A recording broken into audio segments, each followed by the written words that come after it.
বন্ধুরা, মিস্টার বিস্টের কি কারণে এত আর ইউটিউবে ভিউজ পড়ে সেটা আমি এক্ষুনি জানতে পারলাম। আমি বা আপনারা চেষ্টা করলেন সেটা অতি সহজেই করতে পারবো। চলুন সেটা কি জেনে নিই। আমি এই মুহূর্তে মিস্টার বিস্ট ইউটিউব চ্যানেলে চলে আসলাম। এবারে আপনারা লক্ষ্য করে দেখুন, মিস্টার বিস্ট যে ভিডিওগুলো ছেড়েছে, প্রায় প্রত্যেকটা ভিডিও 100 মিলিয়ন, 200 মিলিয়ন, 300 মিলিয়ন এবং 400 মিলিয়নও পার করেছে। মিস্টার বিস্টের শেষ ভিডিওগুলো দেখলে আমার বা আপনাদের একটা কনফিডেন্স আসবে যে আমাদের ভিডিও প্রথম প্রথম কেন ভিউজ পড়ে না।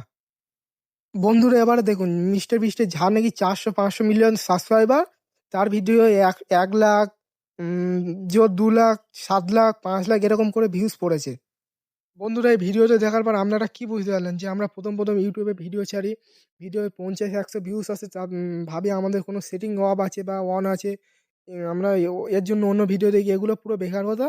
হ্যাঁ, মিনিমাম ইউটিউবের পিছনে 1-2 বছর সময় দিন, একদিন না একদিন সাফল্য ঠিকই পাবেন আপনি আপনি বা আমি। তাই ভিডিওটি ভালো লাগলে চ্যানেলটি সাবস্ক্রাইব করুন।